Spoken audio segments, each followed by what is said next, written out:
was President Zelensky, and fairly sort of statesmanlike introductions from Keir Starmer, which, in terms of the sort of dynamic, meant that Rishi Sunak just had to keep agreeing with him. It's quite a clever ploy, wasn't it? It was.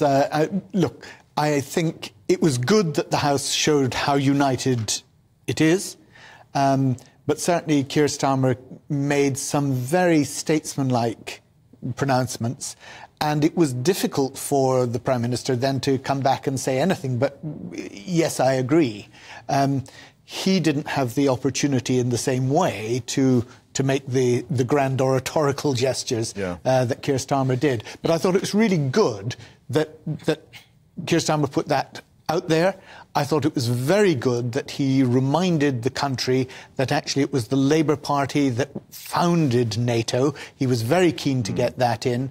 And I thought it was a very solid performance from Sir Keir, and a difficult pitch, although obviously a great day that the Prime Minister is revelling in the pictures and the photos. And it is, of course, the pictures of Rishi Sunak shaking hands with President Zelensky, number 10. And interesting, there's certain Boris Johnson has tweeted, "Welcome back to the UK. I look forward to hearing you address Parliament," although he wasn't actually in the Commons there for that. No, he's probably saving his seat next to President Zelensky in Westminster. Yeah, he's gone in there already. He's got in there. His seat. I think this is... I mean, look, as Prime Minister, Rishi Sunak will have no shortage of opportunities to speak for the nation, to the nation, about this. So it is a rare opportunity, relatively, for the Leader of the Opposition to get his, his ability to be statesmanlike across. And that is important, given that the current polling suggests that he could very well be a Prime Minister in quite a short space of time. So I don't think that anybody should necessarily begrudge him that. You know, the format of Prime Minister's questions doesn't agree when the debating chamber becomes an echo chamber. It doesn't really work. That's not really what it's for.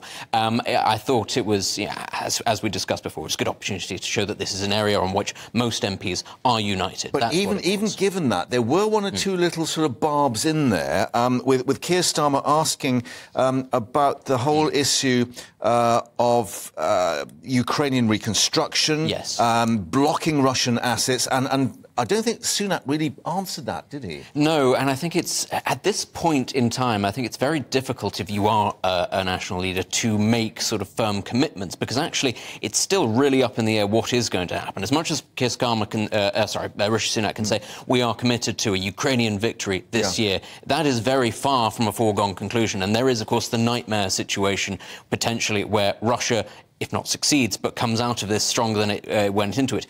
And that is, unfortunately, a country you will have to deal with at some point, because it is too powerful to be ostracised on the world stage, as the West has tried to do it. It's demonstrated that by the fact that its economy is bouncing back quite so hard from the sanctions. And an additional interesting point, then, Keir Starmer reminding that he'd taken part in the legal moves, if you like, after Serbia's aggression at the Hague, and talking about taking Russia then to the court. And I think Rishi Sunak indicating that perhaps moves were already underway on that, which was an interesting aside.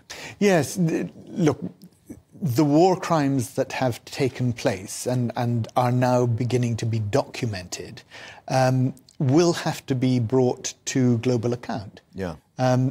How one does that with a country like Russia is extremely difficult to see. Now, physically getting Putin in the dock in The Hague. Absolutely. And as you know, the US certainly has refused to be part of the court system, the Universal Court of Human Rights.